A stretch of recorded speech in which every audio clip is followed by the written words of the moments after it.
once you walk the spiritual path, this question and this struggle of how much of spiritual process should I do and how much of whatever is called as life I should do. And for most people the struggle is when they're involved in their day-to-day materialistic functions of life, they will long for the spiritual process. If you give them a spiritual process, they will long to go back to their materialistic way of life. So how much of what or how should I do these two things? You should do your materialistic life. When we say materialistic,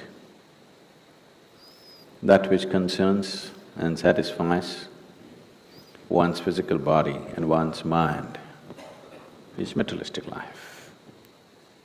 It's not right to divide this, but anyway, invariably people divide it. So that which satisfies your body and your mind, how much of it you should do or how you should do means you must do it like you are going to live forever. How much or how I should do my spiritual process, you must do it like today is your last day.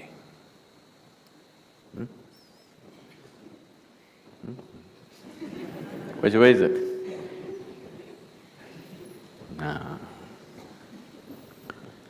On a certain day, a hunter caught a little bird, a tiny little bird, and he was about to take its life. Then the little bird said, "You have caught and eaten many far bigger animals in your life, but it has not satisfied your hunger. Me, a little bird, this much I am.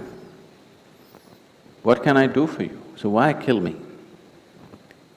If you allow me to live, I'll give you 3 invaluable teachings with which your life will be phenomenally rich. One teaching I will give you when I'm still in your hand. The second teaching I will give you when I sit upon the roof of your house. The third teaching I'll give you when I sit on top of the tree." Then the hunter thought about it, looked at this little bird. It doesn't even work as an appetizer, too small. So he said, "Okay, give me the teaching." The first teaching that the bird gave is, does not matter who, whatever pronouncements they make, don't ever believe it.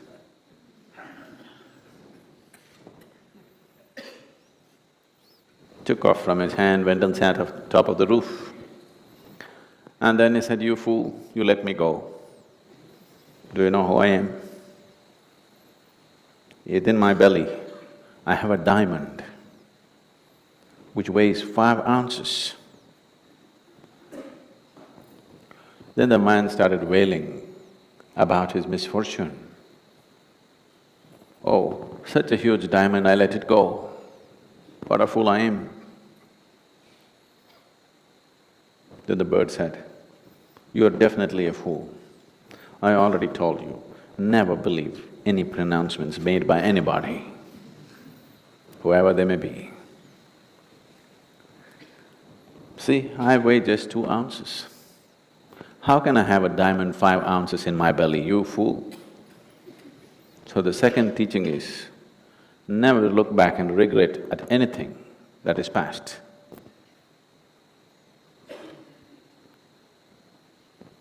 And then flew and went and sat on top of the bird. The man started screaming and wailing, "No, I missed the diamond, now you're telling me not to regret, you fooled me." And the bird went and sat there and waited. Then he recovered, okay, never regret for what has happened. Okay, tell me, what's the third teaching? The bird said, anyway, you did not listen to the first two.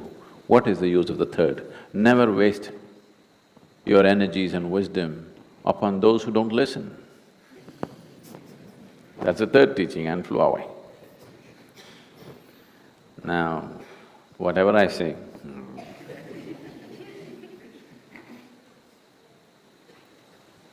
it's not going to work. Now, your materialistic life, you must live it as if you're going to die today. Your spiritual life, you must do it that you're eternal, not the other way around. Don't say this to everything. No, Sadhguru, whatever you say, that's not true. If that is really true, that you have become like this, that there is no value for reason in your life, you have become a devotee and there is no value for reason, then all these teachings no good, don't bother, just… when we were doing the wholeness program, the 90-day program, this is a place where we went about exploring and revealing various aspects of life which they had never thought was possible. As we went by, every time I ask a question and ask yes or no. After some time, some of them at least, their logic was completely defeated. They said, there's no point, Sadhguru, we saying yes, no, no good.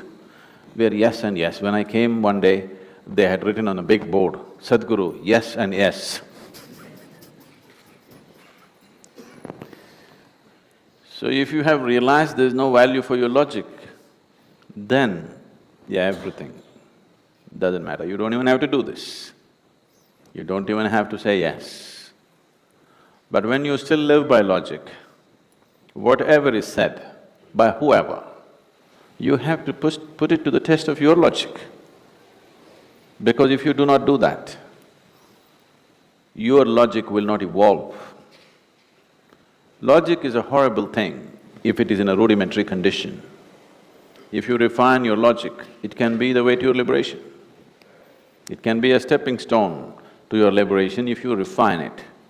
If it's in a rudimentary condition, it is a horrible thing. It blocks you from everything, it makes you suspicious about everything. It will not let you experience anything. So, you've not given up your logic, have you?